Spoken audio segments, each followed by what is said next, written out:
देश में कोरोना के मामले 2 लाख से भी ज़्यादा हो चुके हैं और 5,000 से ज़्यादा लोग मर भी चुके हैं। इन सब के बीच प्रधानमंत्री मोदी ने कॉन्फेडरेशन ऑफ इंडियन इंडस्ट्री यानी CII के 125 साल पूरे होने पर उनके एक सेशन को संबोधित किया और साथ साथ कहा कि कोरोना वायरस से लड़ने के लिए सख्त कदम उठाने के साथ साथ हमें अर्थव्यवस्था को भी आगे बढ़ाना है।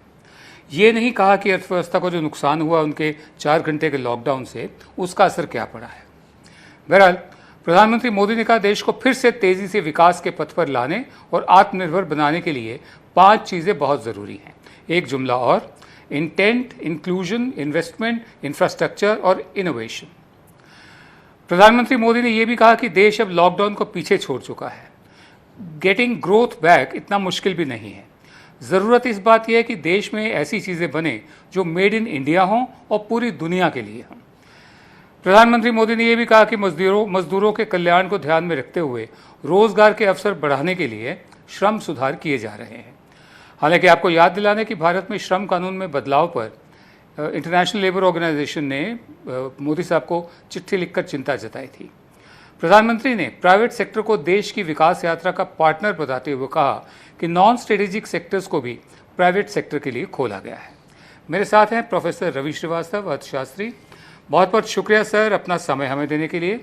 मेरा पहला सवाल आपसे ये है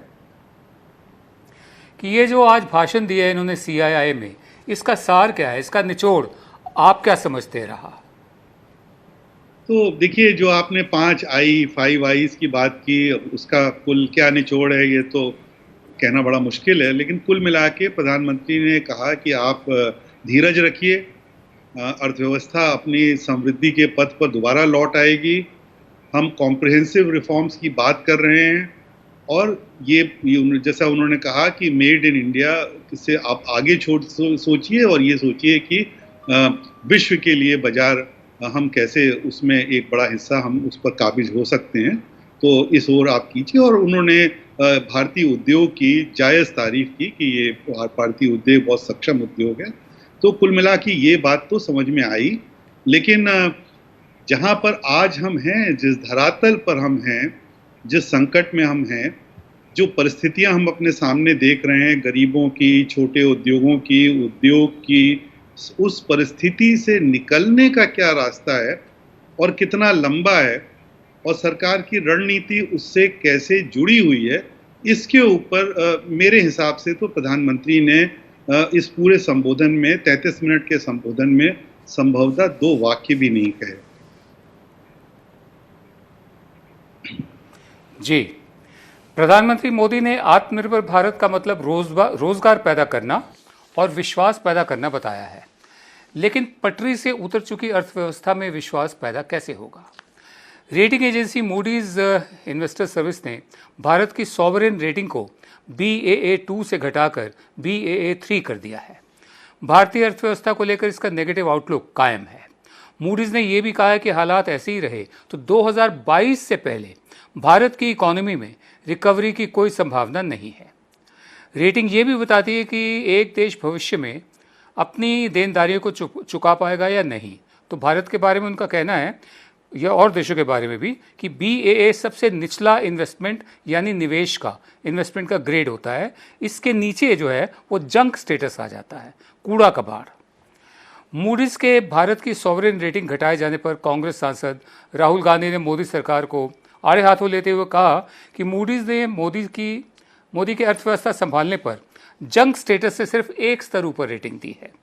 गरीब और MSME सेक्टर को मदद की कमी का मतलब है कि बदतर स्थिति का सामने आना अभी बाकी है। आर्थिक मंदी का असर सरकार की कमाई पर दिख रहा है। फाइनेंशियल ईयर 2019-2020 के लिए फिस्कल डेफिसिट GDP का 4.6% रहा, जबकि सरकार ने 3.8% का अनुमान रखा था। इसी तरह फाइनेंशियल ईयर 2019-2020 की चौथी तिमाही, 4th क्वार्टर, जनवरी से मार्च में देश की विकास दर 3.1% रही। ये लॉकडाउन से पहले की फिगर है, अभी लॉकडाउन के दौरान वाली फिगर आनी बाकी है, जबकि पूरे फाइनेंशियल ईयर की GDP ग्रोथ रेट 4.2% रही। सर, प्रोफेसर श्रीवास्तव, मूडीज के भारत की रेटिंग को घटाए जाने को आप कैसे देखते हैं? इसका असर क्या है? देखिए, इस समय जो भारतीय अर्थव्यवस्था पर स्ट्रेस है, जो दबाव है और कई उसके पैमाने हैं, उसके उसके हिसाब से ये लाज़मी था कि रेटिंग एजेंसीज़ अपनी जो रेटिंग है, वो भारत के संदर्भ में घटाएँगी। और लेकिन ये 2 बातें दर्शाता है। एक तो ये कि भारत सरकार बहुत ही संवेदनशील इस बारे में रही है कि हम खर्चा नहीं बढ़ाएँगे, हम फिस्कल एक्सपेंडिचर नहीं बढ़ाएँगे, डेफ़िसिट फाइनेंसिंग नहीं बढ़ाएँगे।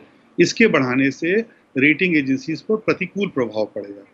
अब जो है परिस्थिति ये दिखा रही है कि अगर आप पर्याप्त कदम नहीं उठाते हैं और रेटिंग एजेंसीज़ को ये लगता है कि आप कदम जो उठा रहे हैं वो पर्याप्त नहीं है, तो भी आपकी रेटिंग घट सकती है। इसलिए एक तो ये बहुत साफ तौर से दिखाई देता है कि जो एक भय था भारत सरकार को, इसलिए हम नहीं खर्चे बढ़ाएँगे, खर्च नहीं करेंगे विनियोग कि रेटिंग एजेंसीज़ प्रतिकूल प्रभाव, ये बिल्कुल गलत उनका सोचना था।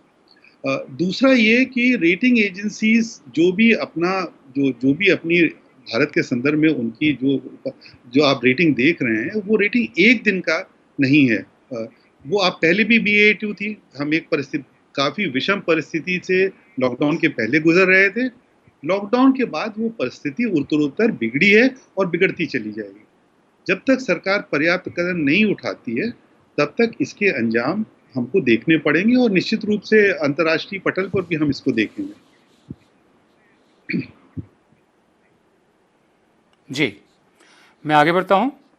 लॉकडाउन के कारण देश की अर्थव्यवस्था खस्ताहाल है। बीते अप्रैल महीने में स्टील, सीमेंट, कोयला समेत 8 कोर सेक्टर्स के आउटपुट में 38.10% की भारी गिरावट दर्ज की गई।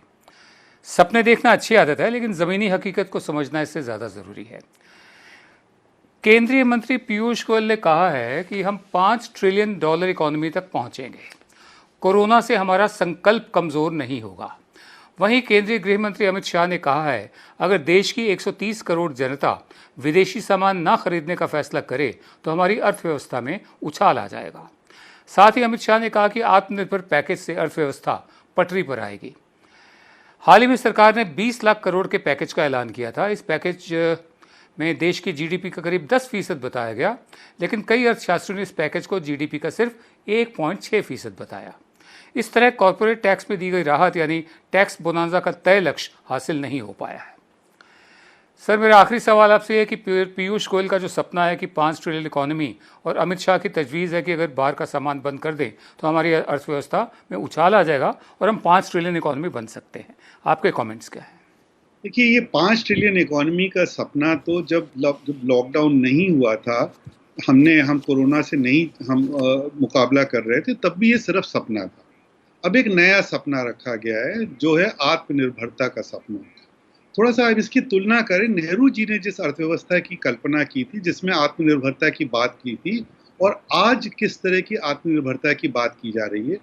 उस समय आत्मनिर्भरता में हम घरेलू उत्पादन, खासतौर से घरेलू कैपिटल गुड्स के उत्पादन पर हमने जोर दिया था, और बहुत सारे अर्थशास्त्री जो जैसे BN भगवती वगैरह उसके आलोचक थे। उसके विपरीत आज जो हम आत्मनिर्भरता की बात कर रहे हैं, वो उसमें हमने माइनिंग क्षेत्र, डिफेंस उद्योग, इंश्योरेंस, एविएशन इंडस्ट्री, सबको फॉरेन कैपिटल के लिए पूरी तरह से खुला छोड़ दिया है।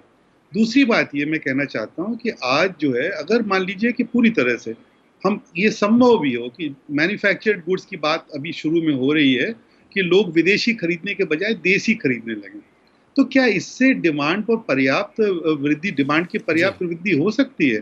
थोड़ा भी अगर गणित का किसी को आकलन आता हो, तो वो देखेगा ये पर्याप्त नहीं है। मांग को बढ़ाने के लिए सरकार को ढेर सारे कदम उठाने पड़ेंगे। घरेलू उत्पाद को खरीदना बुरी बात नहीं है। हम सब लोगों को ये कोशिश करनी चाहिए कि हम घरेलू उत्पाद खरीदें, लेकिन घरेलू उत्पाद का उत्पादन कौन कर रहा है? और दूसरी बात ये कि अगर हमारा ये लक्ष्य है कि हम बाहर के देशों को अपना उत्पाद बेचें, तो क्या बाहर के देश अब हाथ पर हाथ रख के बैठे रहेंगे?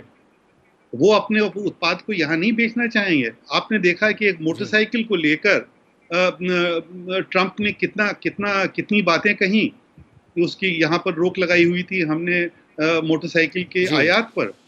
तो इसलिए ये दो तरफ़ा खेल है, ये हार्ले एक तरफ़ा डेविडसन। जी। खेल नहीं है, दोनों को खेलना पड़ेगा। जी।